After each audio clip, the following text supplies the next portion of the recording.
on se retrouve aujourd'hui pour 2 idées de plats sains et gourmands qui vont bien nous réchauffer pendant cette période hivernale. On va commencer par préparer des pâtes crémeuses au bleu et on aura besoin de 100 g de chou-fleur cru ou surgelé, 15 centilitres de lait d'amande, 70 g de haricots blancs cuits, une cuillère à soupe de levure diététique qui va apporter un goût similaire à celui du fromage, une cuillère à café d'ail semoule, une cuillère à café d'oignon en poudre, une pincée d'origan, et ça c'est optionnel, mais moi j'utilise du Blue Ricella que j'ai trouvé en magasin bio. Il est vraiment délicieux, je trouve que ça ressemble beaucoup au fromage bleu gorgonzola et je n'ai eu besoin d'utiliser qu'une cuillère à soupe vu que le goût est assez marqué. Ah oui, et on aura aussi besoin du jus d'un demi-citron et d'une cuillère à café de fécule de maïs. On va commencer par faire cuire le chou-fleur dans le lait d'amande et les épices jusqu'à ce qu'il soit bien tendre.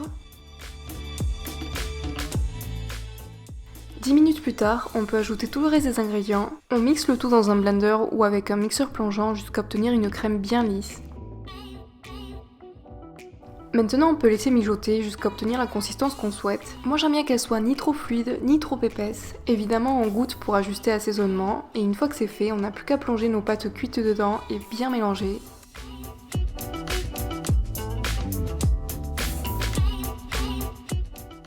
On les sert immédiatement et moi j'aime bien ajouter un petit peu plus de crème, des noix concassées, de la ciboulette et un peu de poivre fraîchement moulu.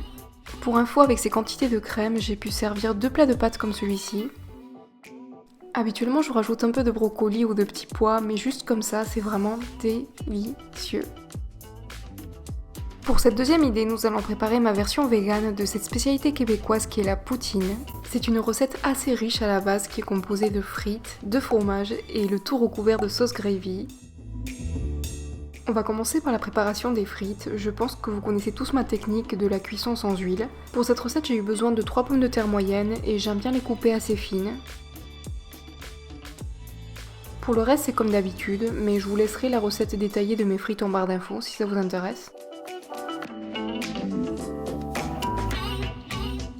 Et vu que pour cette recette elles sont assez fines, je les fais cuire dans un four à 190 degrés pendant 30 à 40 minutes en mélangeant toutes les 10 minutes pour une cuisson uniforme.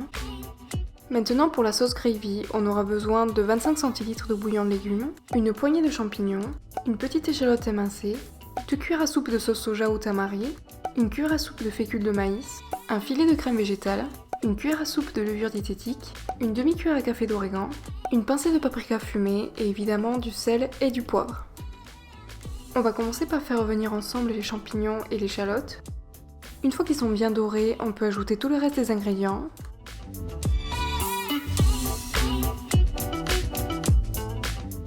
On mélange bien et on peut le laisser mijoter jusqu'à obtenir la consistance qu'on souhaite. Moi ça aura pris environ 7 minutes. Pour le substitut de fromage, moi j'ai décidé de partir sur ma ricotta vegan qui est ultra protéinée, du coup ça rend le plat assez équilibré. Je vous laisserai la recette en barre d'infos ainsi que les autres alternatives qui existent aussi sur ma chaîne. Une fois que les frites sortent du four, on n'a plus qu'à assembler la poutine. J'avais découvert la version classique lors d'un séjour à Montréal et je vous avoue que j'avais trouvé ça assez lourd. Du coup cette version saine et vegan est tellement plus à mon goût.